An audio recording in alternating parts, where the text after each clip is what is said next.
njya nikomezaho nta wundi ni Kristo reka mubashimire ni Yesu ni umpagije yanyitangiye w'ikiru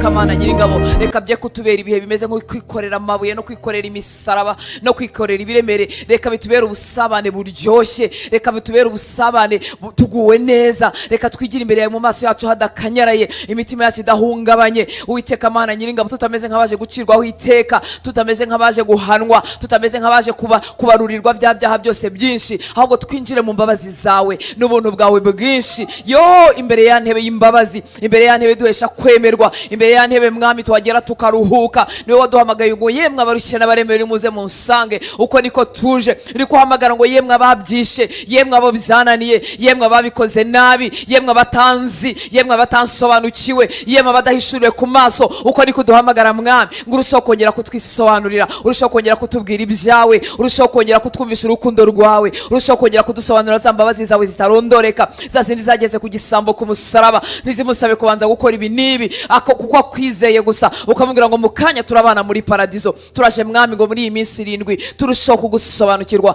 tubone mu maso hawe heza, mu maso yawe huzuye imbabazi, mu maso yawe huzuye ubuntu. Ndasenze mwami ko tuzamutse hano hantu, amaso yacu akorweho, imitima yacu ikorweho, maze tukumenye, maze tugusobanukirwe. Uwiteka Kamana nyiringabo ntago tuzamutse twiri twenyine, tuzamukanye na bene wacu dufite ku mitima yacu, tuzamukanye nabo twashakanye, tuzamukanye nabo tuvukana, tuzamukanye nabo twabyaye, tuzamukanye n'ababyeyi bacu, tuzamukanye n'abavandimwe dusengana. Twese turazamutse mu cyumba cyo hejuru Uwiteka Kamana nyiringabo kugira ngo twihishurire Uwiteka Kamana nyiringabo. Nta gitangaza kiruta kukumenya Kristo, nta gitangaza kiruta kureba mu maso hawe, nta gitangaza kiruta kongera kwigira imbere mwihishurirwa. Ngwino twihishurire Uwiteka Kamana nyiringabo.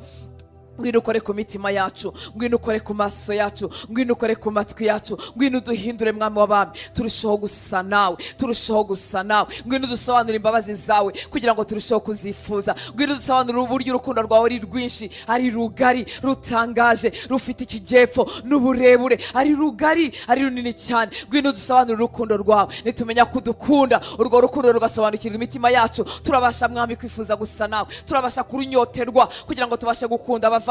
Uwiteka Kamana nyiringabo nasanze nta gitangaza kiruta kumenya ko twakunzwe, nasanze nta gitangaza kiruta guhabwa ku rukundo rwawe kugira ngo tubashe gukunda. Uwiteka Kamana nyiringabo ngwino dukize imvunane, amavunane atandukanye twatewe n'ibyisi, tukuzaniye imitima irushye, tukuzaniye imitima ivunitse, tukuzaniye imitima ishobewe, tukuzaniye imitima ishidikanya. Turaje Uwiteka Kamana nyiringabo ngo udukande. Nasanze uri umuvuzi mwiza, warivugiye ngo ntago waziye abazima ahubwo waziye abarwayi. Tukuzaniye uburwayi ubwo tuzi ko dufite nubwo tutazinya guhora ku ngoma, kugira ngo udukande, kugira ngo utuvure imvunane zo kutamenya kudukunda, utuvure imvunane zo kwibwira ngo